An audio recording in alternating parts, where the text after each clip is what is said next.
नमस्कार। मैं श्रीमती प्रेम परिहार, सहायक आचार्य, राजकीय बंगड़ महाविद्यालय डिडवाना, और हम पढ़ रहे हैं BCom part first paper second का टॉपिक अल्पकाल में उत्पादन फलन यानी उत्पत्ति के नियम। पिछली वीडियो में हमने परंपरागत उत्पत्ति ह्रास नियम के बारे में जानकारी ली थी, यानी मार्शल उत्पत्ति ह्रास नियम की परंपरागत क्या व्याख्या करते हैं। इसके अंतर्गत हमने जाना था कि उत्पादन फलन अल्पकाल में किसे कहा जाता है, अल्पकालीन उत्पादन फलन के कितने प्रकार होते हैं, अल्पकालीन उत्पादन फलन की तालिका किस तरह से तैयार की जाती है और रेखाचित्र कैसे बनाया जाता है। साथ ही हमने उत्पत्ति ह्रास नियम की परंपरागत या मार्शलियन व्याख्या के बारे में जाना था। आज हम पढ़ेंगे उत्पत्ति ह्रास नियम की आधुनिक व्याख्या या आधुनिक स्वरूप या परिवर्तनशील अनुपातों का आधुनिक नियम जो है वह उसके बारे में जानेंगे। आधुनिक अर्थशास्त्रियों ने इस नियम को सर्वव्यापी बना दिया है। उनके अनुसार उत्पत्ति ह्रास नियम केवल कृषि क्षेत्र में ही लागू नहीं होता, वरन उत्पत्ति के प्रत्येक क्षेत्र में लागू होता है। आधुनिक अर्थशास्त्रियों ने उत्पत्ति ह्रास नियम की व्यापक क्रियाशीलता पर जोर देते हुए इस नियम को परिवर्तनशील अनुपातों के नियम के नाम से पुकारा है। इस नियम को अनुपातों का नियम, प्रतिफलों का नियम, सीमांत उत्पादकता ह्रास नियम के नाम से भी जाना है। कई अर्थशास्त्रियों ने इसे गिरती हुई सीमांत भौतिक उत्पादकता सिद्धांत के नाम से भी इसकी व्याख्या की है। आधुनिक अर्थशास्त्री यह मानते हैं कि उत्पादन के साधनों के संयोग में अगर अन्य साधनों को स्थिर रखकर एक साधन की मात्रा में वृद्धि की जाए तो एक सीमा के बाद सीमांत उत्पत्ति क्रमशः घटती जाती है। यानी जैसे जैसे उत्पत्ति के साधनों के संयोग में किसी एक साधन का अनुपात बढ़ाया जाए तो एक बिंदु के बाद उस साधन की सीमांत और औसत उपज घटने लगेगी। यहाँ क्या ध्यान रखना है? सीमांत और औसत दोनों चीज़ों का हमें ध्यान रखना है। वहाँ पिछले सिद्धांत में हमने क्या ध्यान रखा था? सीमांत उत्पत्ति के बारे में ध्यान रखा था। आधुनिक सिद्धांत क्या कहता है कि सीमांत उत्पत्ति और औसत उत्पत्ति दोनों ही घटने लगती है। यानी कि अन्य सब साधनों को स्थिर रखकर किसी एक साधन की मात्रा में वृद्धि की जाने से सीमांत भौतिक उत्पत्ति में कमी के आधार पर उत्पत्ति ह्रास नियम की व्याख्या की जाती है। आधुनिक अर्थशास्त्रियों का मानना है कि क्रमागत उत्पत्ति ह्रास नियम एक सार्वभौमिक नियम है और यह केवल कृषि पर ही लागू नहीं होता, बल्कि उत्पत्ति के प्रत्येक क्षेत्र में लागू होता है। यानी कि उत्पत्ति के जितने भी साधन हैं उन सब के अंदर यह नियम लागू होता है। सीमांत उत्पत्ति और औसत उत्पत्ति दोनों के घटने के प्रारंभ होने से ही यह नियम लागू होता है।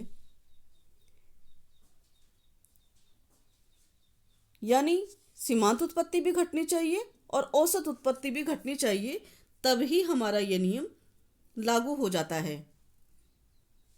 यदि उत्पत्ति के साधनों में हम किसी एक साधन की मात्रा बढ़ाते हैं तो निश्चित रूप से कुछ समय बाद में यह नियम कारगर होगा ही होगा।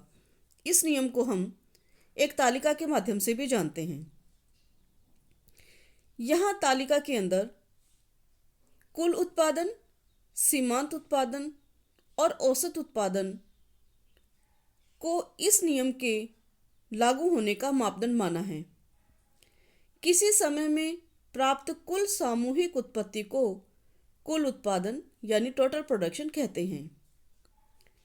सीमांत उत्पादन यानी मार्जिनल प्रोडक्शन कुल उत्पादन में होने वाली उस वृद्धि को कहते हैं जो अन्य साधनों की एक अतिरिक्त इकाई के प्रयोग से प्राप्त होती है। औसत उत्पादन यानी एवरेज प्रोडक्शन का अभिप्राय कुल उत्पादन में प्रयुक्त की गई साधन की इकाइयों के भाग देने से प्राप्त भाज्यफल से होता है। यानी कि टोटल प्रोडक्शन के अंदर यदि हम साधन की कुल इकाइयों का भाग दे देंगे तो हमें एवरेज प्रोडक्शन मिल जाएगा। टेबल हमारी यही कह रही है, इसी के माध्यम से हम इसको जानते हैं। जैसे पहली श्रम की इकाई है, इसके प्रयोग से कुल उत्पादन 10 इकाइयों का मिलता है। सीमांत उत्पादन भी 10 का ही होगा और एवरेज प्रोडक्शन भी 10 का ही होगा। दूसरी के अंदर 30 का प्रोडक्शन मिलता है, कुल प्रोडक्शन।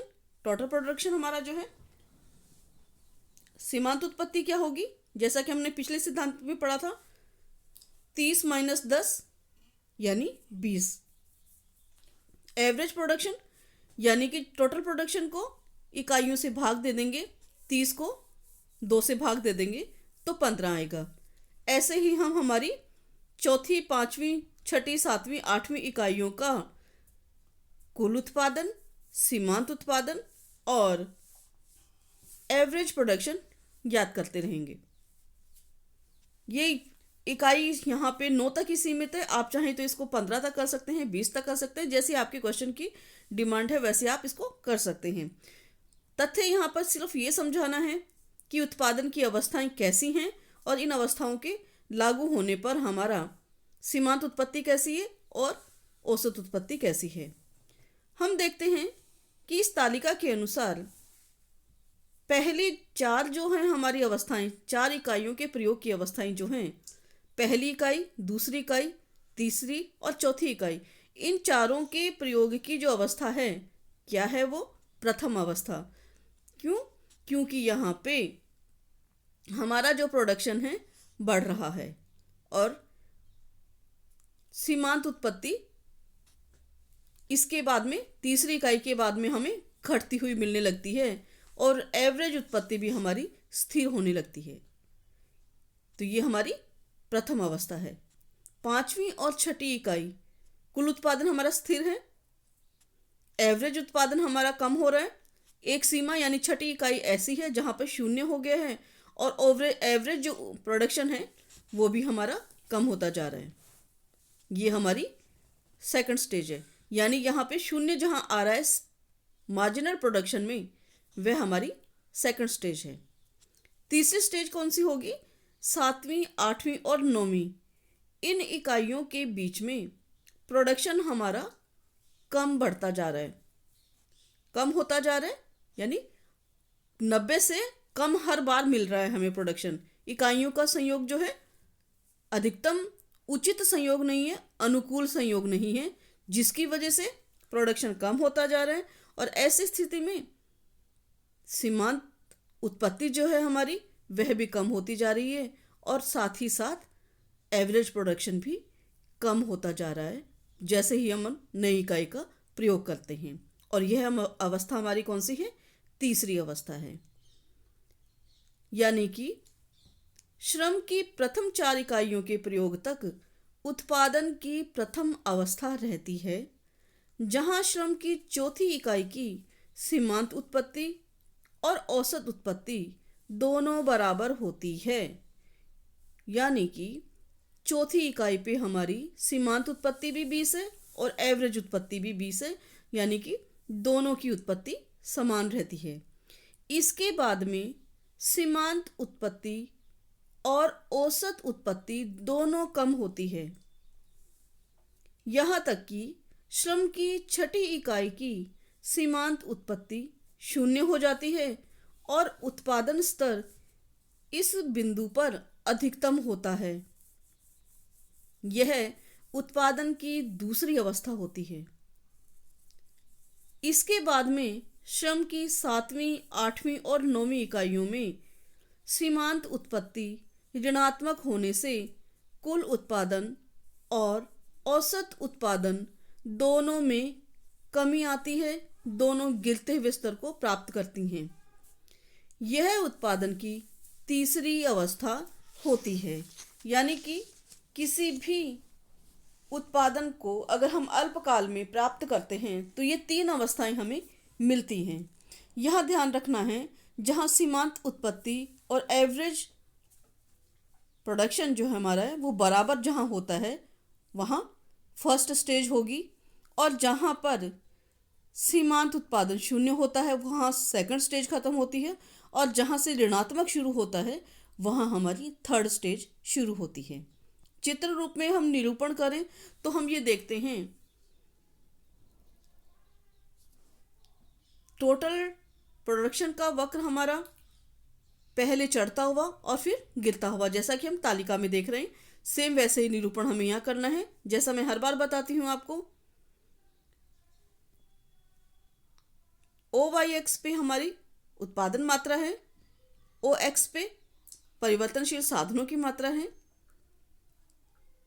एवरेज प्रोडक्शन हमारा, उसकी रेखा भी हमारी पहले चढ़ती हुई और फिर बाद में गिरती हुई है। मार्जिनल प्रोडक्शन भी हमारा पहले चढ़ता हुआ फिर बाद में गिरता हुआ 0 पे आके सीधा ऋणात्मक की ओर जाता हुआ। यहाँ है जहाँ MP 0, AP गिरती हुई, वहाँ टोटल प्रोडक्शन उच्चतम स्तर का होता है। जहाँ MP 0, AP गिरती हुई, यानी मार्जिनल प्रोडक्शन 0 है, जहाँ AP एवरेज प्रोडक्शन जहाँ गिरता हुआ है वहाँ टोटल प्रोडक्शन सबसे ज़्यादा हुआ होता है। जहाँ MP और AP बराबर होती है, एवरेज प्रोडक्शन और मार्जिनल प्रोडक्शन जहाँ बराबर होता है वहाँ हमारी प्रथम स्टेज खत्म हो जाती है। और जहाँ ये स्टेज का इसमें डॉट डॉट डॉट डॉट की जो लाइन है ना, उसको देखिएगा आप, स्टेज वहाँ पे समझ में आएगा आपको। और जहाँ पे मार्जिनल प्रोडक्शन 0 होकर के ऋणात्मक की ओर आता है वहाँ से हमारी तीसरी स्टेज प्रारंभ होती है।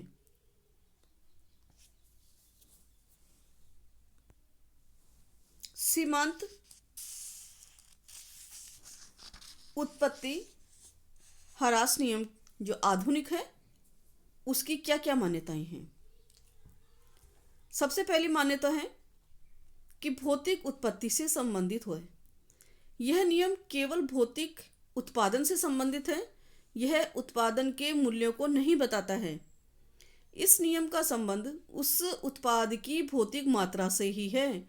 उत्पादित वस्तुओं के मूल्य को इसमें ध्यान में नहीं रखा जाता। दूसरा, यह एक साधन को स्थिर मानता है।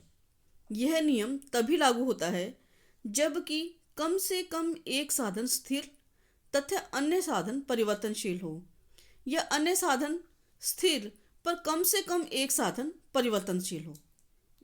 ऐसी कंडीशन जब होगी तो ही यह हमारा नियम लागू होगा। उत्पादन तकनीक में कोई सुधार न हो, यानी कि हमारी तकनीकी ज्ञान में, प्राविधिक ज्ञान में कोई परिवर्तन नहीं होना चाहिए, तभी ये नियम लागू होगा।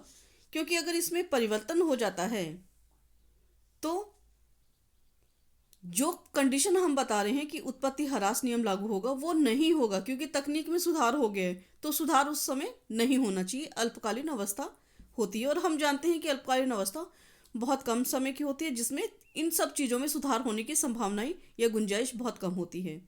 चौथा, साधनों की मात्रा में परिवर्तन एवं विभाजन संभव है। यह नियम यह मानकर चलता है कि उत्पत्ति में परिवर्तनशील साधनों की छोटी छोटी इकाइयों में विभाजन संभव है और उनका दूसरे संसाधनों से संयोग कराना भी संभव है। पहली बात तो विभाजन संभव है और दूसरा उनका संयोग कराना भी संभव है। पांचवा, साधनों का सर्वोत्तम संयोग। साधनों का पहले से ही सर्वोत्तम संयोग इस सिद्धांत में माना जाता है। अगर ऐसा नहीं होता है तो स्थिर साधनों के साथ अन्य साधनों की मात्रा में वृद्धि से उत्पादन में वृद्धि का नियम क्रियाशील होता है। यदि सर्वोत्तम संयोग नहीं है और हम साधनों में परिवर्तन करते हैं तो यहाँ पर हम जानते हैं कि उत्पत्ति में वृद्धि का नियम क्रियाशील होता है, लेकिन हमारा सिद्धांत यह मान करके चलता है कि पहले से ही साधनों का सर्वोत्तम संयोग है और इसी के कारण हमें ह्रासमान प्रतिफल प्राप्त हो रहे हैं। अगला है परिवर्तनशील इकाइयों की साधनों की मात्रा जो है वह समान होती है और यह इकाइयाँ हमेशा ही समान मात्रा में पाई जाती है। अगला है बाह्य बचतों का अभाव। उत्पादन में जब हम कहते हैं कि पैमाने की बचतें प्राप्त नहीं होती हैं और जब बचतें प्राप्त नहीं होती है तो ही ये सिद्धांत लागू होता है, क्योंकि हम जानते हैं कि अल्पकाल के अंदर उत्पादन में बाह्य बचतें प्राप्त नहीं हो सकती और ऐसी स्थिति के अंदर ह्रासमान प्रतिमान हमारा जो है ह्रासमान प्रतिफल या ह्रासमान नियम या परिवर्तनशील अनुपातों का नियम लागू होता है।